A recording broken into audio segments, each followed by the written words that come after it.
Hi there.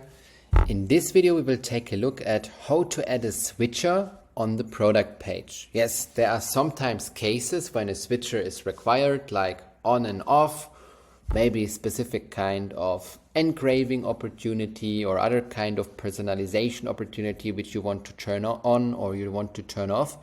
And I will now show to you how easy it is to add one to your product page. You can just go to our app dashboard, text box by Taxify, you can click create field, go to product options, enter switcher for example. We can move on. We can now decide that we want to add a switcher, so we can just click here on switcher. We can see it is showing on the right side in the preview. We can now just click the edit pencil, I will do so, and we can decide what label it is. So for example, by default it is off, and we want to say yes, put a sticker in my package, for example. That's what we can do.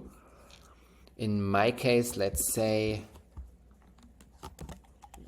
do you want to have a sticker?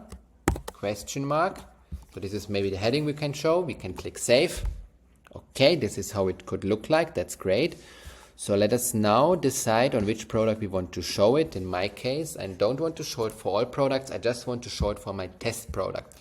So let me enter and look for that product. Okay, this is the test product.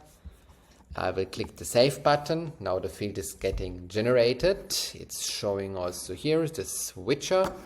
We can go back to the product page. We can refresh it and we can see, okay, now the switcher is showing and I can turn the switcher on and can turn the switcher off. So that's how easy it is. It's really quick and you don't have to worry about anything. You can just enter it, save it, show it there, and your customers are able now to turn it on or turn it off, and you will directly see also, it will submit with the respective order if there was a switcher which was turned on or if there wasn't any. So that's how easy it is to create and add a switcher to your Shopify product page.